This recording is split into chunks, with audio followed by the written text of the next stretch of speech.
Hey everybody, it's Trella here. Welcome. So, if you would like to feel a little better fast, then hang out with me for the next 15, 20 or so minutes. Today's theme is anxiety. It's a real deal. But before we get into that, we're going to talk about anxiety and some solutions that give you some quick ways to cope. As well, we're going to do a little bit of seated, emotionally supportive yoga, or what I call EMOGA. And then finally, we're going to do a healing guided meditation on anxiety and, helping to work with that a little bit better. So lots of great stuff. Please hang out. And let's get started. So anxiety. This is something that is ubiquitous, it's natural, it's normal, and if you don't have even a little bit of anxiety with COVID reality, then I would be shocked. It's anxiety is telling us that we need to do something. We need to take care of something. We need to learn something. We need to manage something. We need to, at a more fundamental level, own something. There's some ownership that's not happening. There's a gap between what you need to be doing and what you are doing. And I know that there's a lot of things to be anxious of that we don't have any control over, but there are a lot of things that we can start to control that will give us a place for dealing with anxiety from a lot stronger and more grounded center. And then that way, instead of going, okay, I'm just anxious and I'm fearful and I'm frightful and I'm frantic, it's like, okay, I'm anxious, but you know what? I'm managing it. I'm doing what I can within the moment. Most of human history, war, famine, disease, these kinds of things were just like the norm. There were respites of peace. There were bits and times of not having that. And so in the United States, we've been really lucky, especially for the past several decades. Most of us are fairly not impacted by things like war and pandemics or, plague of any sort. And we really have first world problems. Not everybody, but a lot of people, certainly in the United States. It's like, how many TVs do you have, right? I've seen people upset and protesting because they couldn't go get their hair cut. So you just have to realize that we're experiencing something that has been part of the human experience as more of a norm rather than a not. We've been kind of spoiled in a way. So anxiety is really there, and it's natural, and it's something that you can start to take ownership of. And to give you some quick solutions that you can start to employ, doesn't matter what your age is, and you can use them with your kids, is when anxiety comes up, notice what kind of thought pattern it is. Is it anxiety that is actually yours? First off, is it actually yours? You can just kind of go, is this mine? Yes or no? And it can be a little weird to be asking yourself from an intuitive level these kinds of questions. But trust me, if you get into one of my programs or you watch some of my videos on YouTube, which happens, the channel is Trella Davis, you're going to start to learn about some intuitive tools. You can really start to differentiate what is yours and what is not yours. And there's a high level of fears and all kinds of other things that may not even be your information, may not even be yours. So first off, just ask yourself, is this really my anxiety? Is this really something that I'm genuine to me?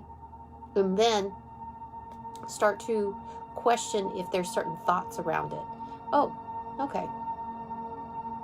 Are those a fit? Are those appropriate? Are they present time? Do they make sense in your present time reality? Okay. And also you can say, what is it that I could be doing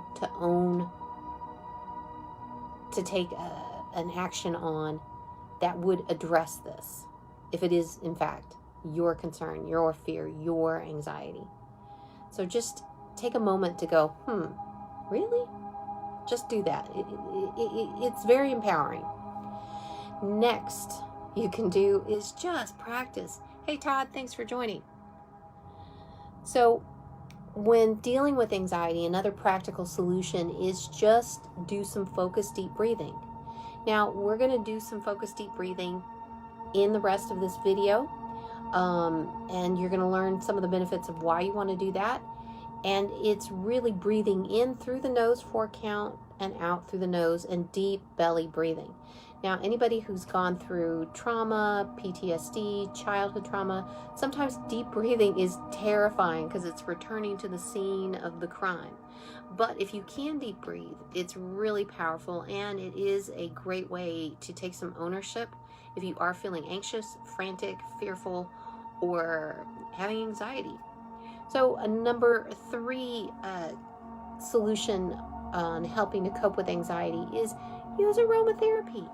It is such a basic level sense. Smell is really fundamental to who we are as a human, as an animal, as a member on this planet. And when you invoke smell, it has a way of kind of overriding so many things that are going on in the brain, because it really does make you present, and it really is potent. So you can get aromatherapy, essential oils and all that stuff at, the dollar store now. It's great. You don't have to go buy those super fancy ones. Like, see what you have. And maybe you have some candles already at home. Use that stuff. You know, some of us, we get all these like fun little gifts, and that we're saving for somebody else, or we got and we didn't know what to do with it, or we're like, I don't want to waste that stuff. No, use it. So anything that smells good to you. You know, for a lot of Americans, vanilla is amazing. Cinnamon is amazing. So there's going to be stuff that even if you don't have scented candles or aromatherapy or incense or anything like that, there's probably some stuff in the kitchen you can use. So take advantage of it. Now, these kinds of things are going to help not only you, they're going to help literally the whole environment. So your pets, your kids, your significant others, whoever else you've got crammed in there that you're quarantining with. All right, so a 4th solution on dealing with anxiety is literally go and walk or do yoga for 15 minutes. 15 minutes is just powerful. Now, that's one of the great things about joining this video today, and if you join with me daily, is part of what you get, is you get a little taste of yoga that's literally seated in your chair. How easy is that? But when you start to engage yourself at your physical level, you start to get out of your head, you start to get into your whole body, and when you walk, it's like you're creating, energy and happiness and joy in a way. And I could talk a lot more about that, but I think it's gotten quite famous and infamous that a lot of people are out there walking in a way that they never were before. Telling somebody that is, especially telling an American what they can't do. Oh boy. What a way to get us to you have to stay at home. Oh yeah, I'm going to go walking. We've been told to go out walk for our health for years, and now we're finally doing it, right? So it's like, you don't get to eat broccoli. Oh yeah? Well, anyway, just joking around. So doing a little movement, huge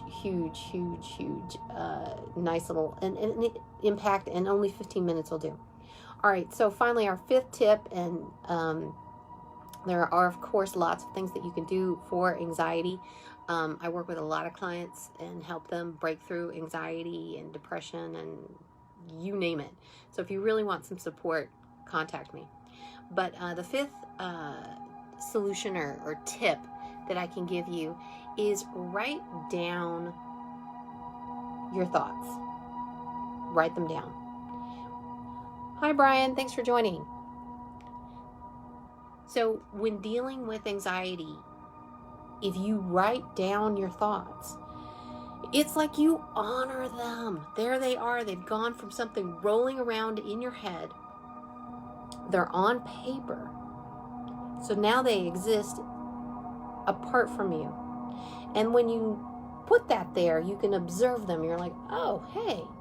And then you can look at that and go, me or not me? Is that really me? Is that really me right now? Or that's not me?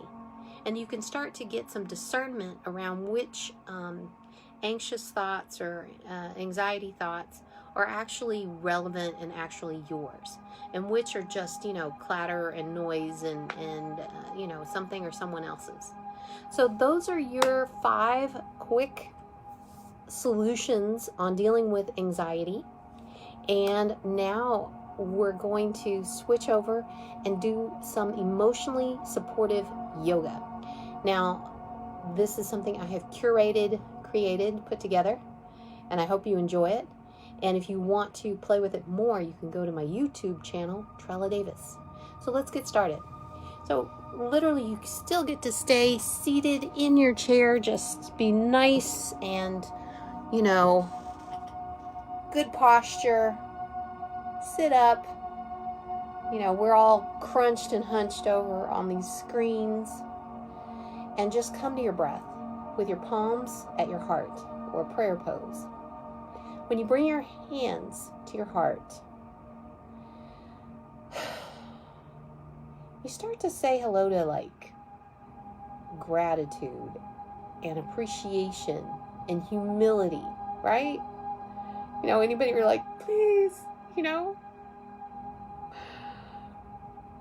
It's amazing how many people find God on a bad plane ride. I can't tell you how many stories I've heard about that. But this isn't necessarily about you losing or finding God. This is about you finding, some calm and some peace and some self-support, right? So when you put your hands in prayer, you're bringing attention to yourself in a great way. Now, from this place of giving yourself more permission for appreciation, gratitude, and humility, go ahead and give yourself a big, huge smile. Really smile, full on, up in the eyes, a real, genuine smile, yeah. So when you smile, hey, boo-boo, thanks for joining. Love you. So when you smile, what you're doing is you're setting off a cascade of endorphins, saying hello to your endocrine system in a really great way. You're relaxing the muscles in your face. You're also setting off neurotransmitters. That it's so many different things are going on when you smile. There's lots of research behind this. So giving yourself more permission to be happy is what we're doing right now. Give that big smile. Good job. So now let's come to our breath. Again, come to your nose, put your attention on your nose, and you're going to be breathing in for a 4 count and out for a 4 count with a big, deep, belly-based breath if you can. So let's go in and out. And in and out. Again, in 1, 2, 3, 4, and out 1, 2, 3, 4. Last time, in 1, 2, 3, 4, and out 1, 2, 3, 4. Good job. And when you breathe, you're bringing your attention to your body and your breath. So that means you're getting out of your head, you're getting out of middle management. Middle management has a place, but it's definitely not CEO, it's definitely not the general, and it's definitely not the troops, So when you come to your breath, it's also like saying, I've got this, to yourself. It's like, I can breathe. I'm breathing deep. I'm managing myself, which is a really powerful place to be. So it's telling yourself, and you're telling your body, hey, I've got this. So the eyes are the windows to the soul, but the breath is the window to the mind. So there's lots of good reasons why you want to come to your breath. So we did a little hands to heart. We did a little smile, a little permission for happiness there. Coming to our breath, saying, hey, we got this. Now let's do some eye rolls. Now eye rolls are trickier than you might think, because if you video yourself doing an eye roll, you might be surprised how not fully circular they are.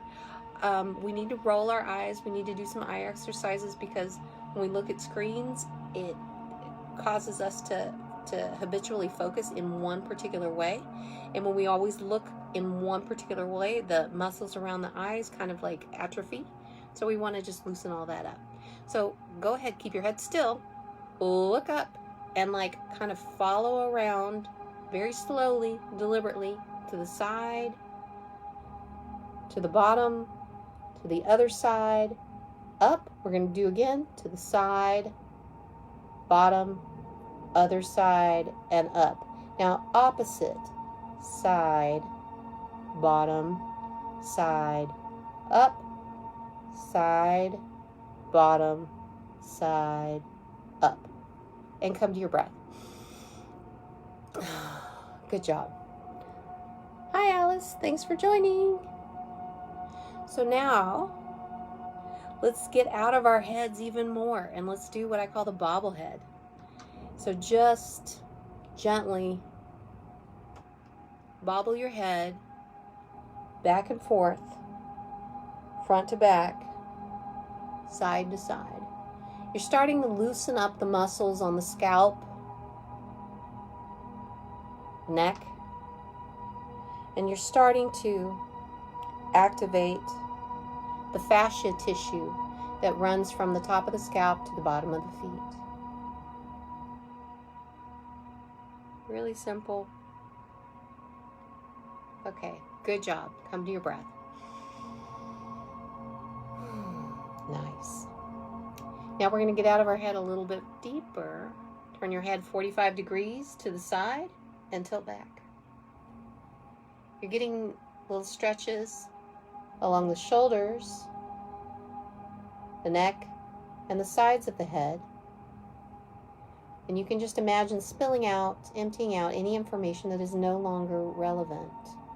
It's kind of like cleaning your cup. Bring your head up, 45 degrees to the other side, and tilt back. Again, another deliberate, gentle stretch on either side of the head, the neck, and the upper shoulder. And come up, center, and a breath. Good job. By saying good job and taking a breath after each little thing you complete, you are validating yourself in a profound way. I know it's tiny, I know it doesn't seem impressive, but it's real. It's real. All right, now I want you to sit up more, lift up more, lift yourself up. Really imagine that you've got a string at the top of your head, just kind of pulling yourself up, elongating your spine. Really nice posture. And from here, open up the chest further. You can even take your head back. Now, as you open up your chest and correct your posture to what is normal, it may feel really weird or uncomfortable, like you've got your chest stuck out abnormally. It's just because it's a correction. When you're used to being clumped over or slumped over or folded over, to do a correction can feel uncomfortable.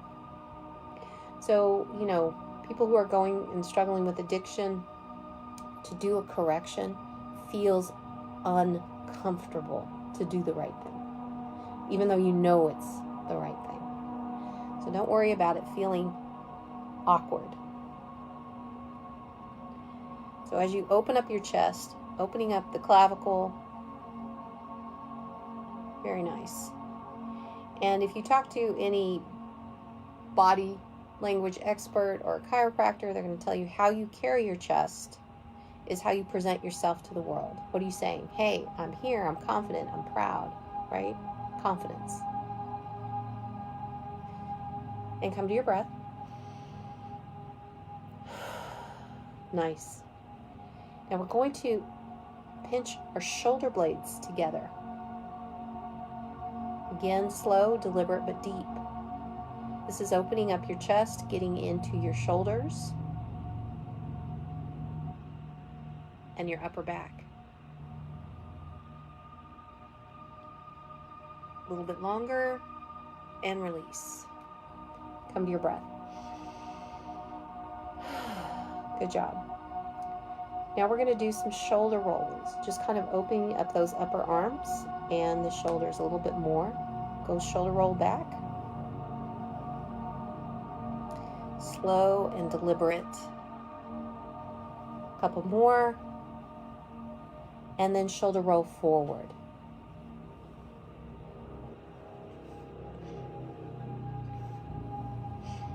A couple more. And come to your breath. Good job. Now the reason why I call this imoga is each one of these postures is literally opening up more permission for a particular emotional state that we register with that posture. And if you look across cultures, there's going to be certain states. I mean, you know, we all know what a smile is across humanity. We all know what these things are. They're pretty ubiquitous. It's because they have emotional meaning. That's why we express them that way. So when you practice a particular imoga pose, you're giving yourself more permission for that emotional state. So let's do a little bit of strength. All right, double bicep curl. Really, like, let me see some muscle action here. You know, strong arms. Get your inner bodybuilder on. So this is saying strength.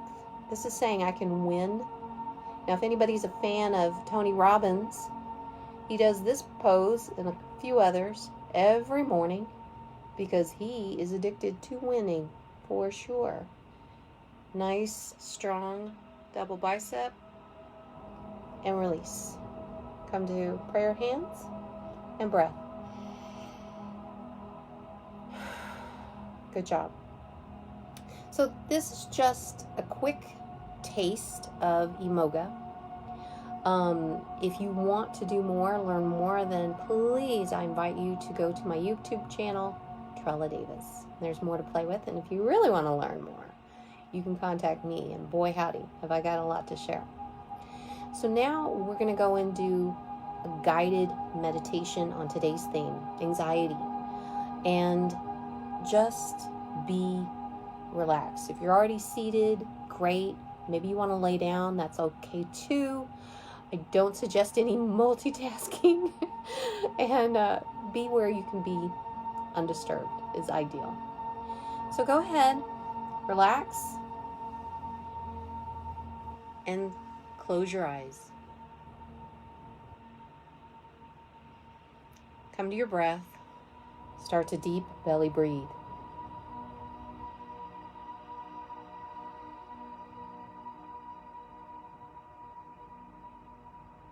I want you to imagine or know or pretend that you are like a great mighty tree with roots that go all the way down to the very center, the very core of the earth's center, and anchors and holds and connects and nourishes you. Your roots are proliferous and strong and many, and connects you with others as it connects you with grounding and belonging. You deserve to be here. You deserve to take up space. Now, from this place of grounding and connection, I want you to imagine, know, or pretend that you have light bathing all around you. Maybe it is like sunlight. Imagine there is a particular color that is just right for you in this moment. This particular color, I want you to notice it now. Maybe you see it, and if you couldn't see it, if you could pretend to see it, what would it be? Now, this color represents something that is just right for you right now, and you just need to receive it. Nothing to do, nothing to forgive, nothing to say, nothing to pay, just receive it.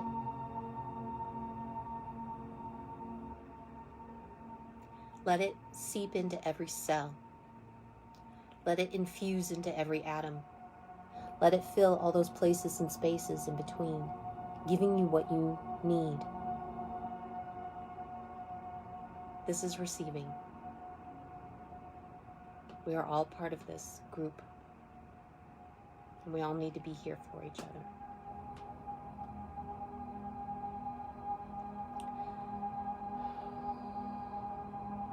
Now, from grounding and connection and receiving and belonging, I want you to recall your attention, your energy from whenever, wherever, whoever you left it. Doesn't matter. It's yours. Call it back. It's like 1,000 sparkles of light coming back to you, filling in all those little gaps and places and spaces where you weren't yourself. You let yourself go. I want you to fill up with yourself. That's right, be full of yourself in the best way.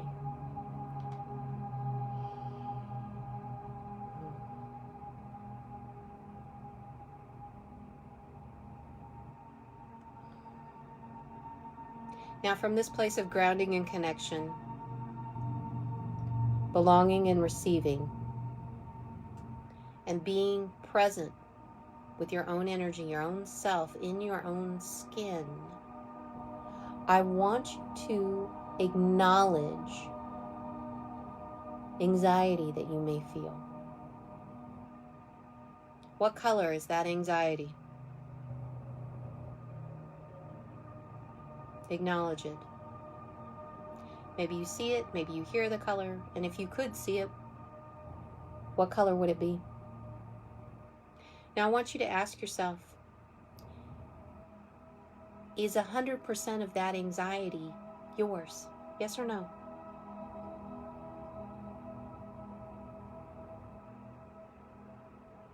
Get your answer. If it's not 100% yours, then you can, with some gratitude, let it go back to wherever it belongs. And if it's part yours or all yours, then own it. It's like, hey, this is my anxiety. This is giving me the opportunity to understand how I feel, and that there is something that I need to take ownership of, or do, or learn, or know. Now I want you to say hello to your authentic anxiety. And notice what color that is.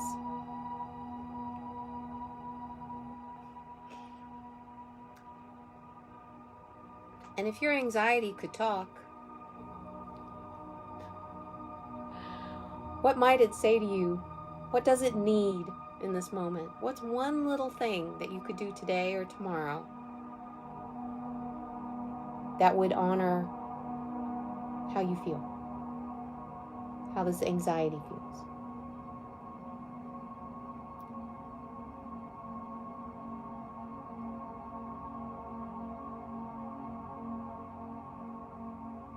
Now, whatever came up for you, thank it. It's like, oh, okay, cool. I didn't know that. Or I knew that, but I just didn't really have the permission to do anything with it. And this is what this is permission.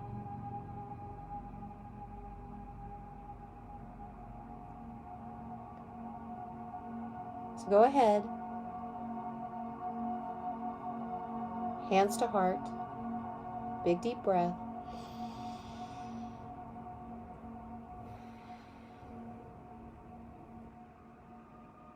From this place of honoring your actual anxiety and having some solutions that I outlined in the beginning of the video to work with it. Start to help yourself. Another big deep breath. And when you're ready, open your eyes. Now, we're not through this. We've got a lot more to go through. It is what it is. But be proud of yourself for connecting and needing and wanting some support and giving yourself support for being here with me today. You know, it's brave to need each other, to be vulnerable, and to share your pain, your fears, all of it. It's kind of like this auspicious corner you're painted in, as I like to call it. So take courage. Now, if you really want to do something smart and brave for yourself, and you want support, then contact me. I'm excellent at what I do, and I have helped clients all across the globe. But I will be here every day, most days I think, at 5 p.m. Pacific time. Please come back. If you got benefit from this video, give me some thumbs up, give me some feedback, give me some love. Have a loop. And share it if you think somebody else would benefit from it. I'd really appreciate that. And I really appreciate you hanging out. All right, you're loved. Absolutely.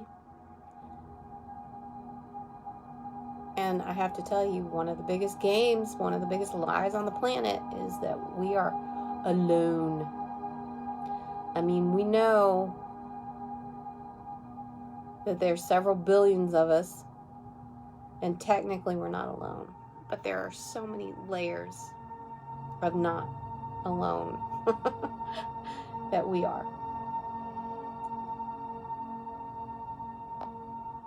So much love, and I'll see you tomorrow, okay? Bye, guys.